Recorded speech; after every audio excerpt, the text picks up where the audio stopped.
a mother in exile, being an immigrant. So I was trying to explain, I was trying to talk about.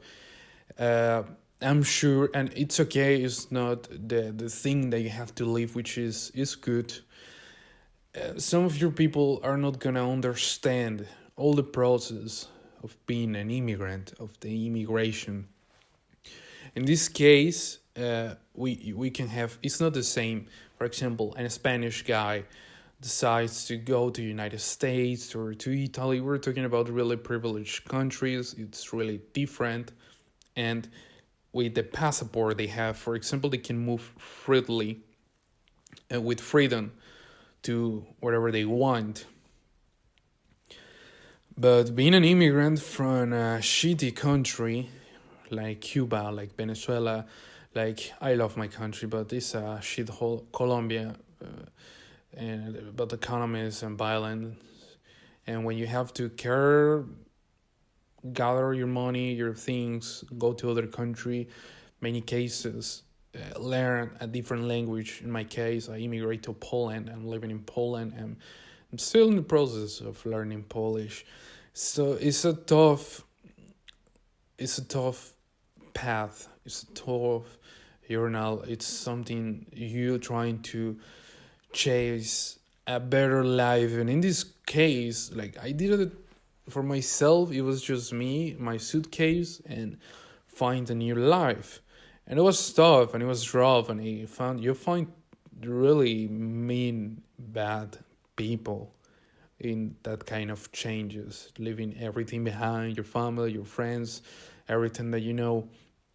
But in the case of a mother, being an immigrant, being alone, I know that too because my mother was an immigrant too, and she took care of my little brother and myself by herself, finding the work, finding time to help with homework, finding time to prepare food, to pay high school, the school, whatever.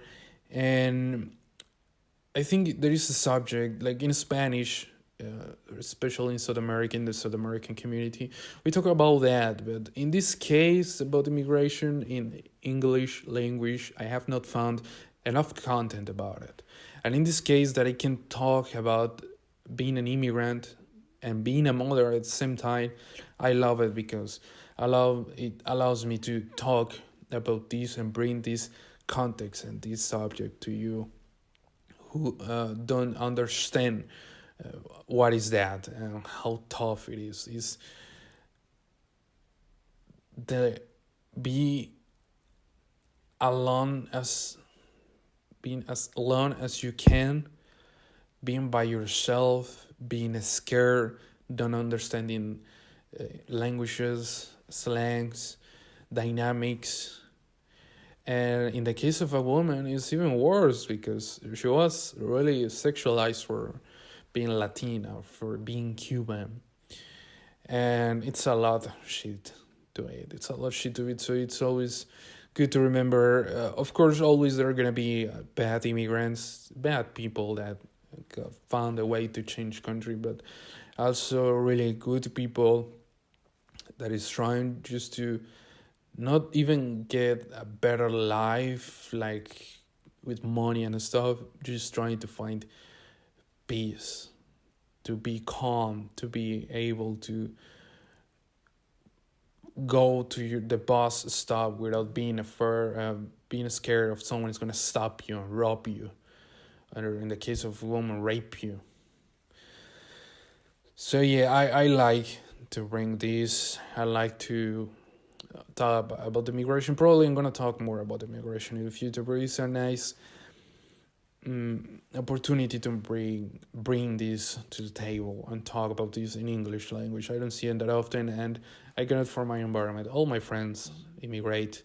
All my friends were either from Venezuela, Colombia, and if you know these countries is for bad things and maybe a beach or something like that.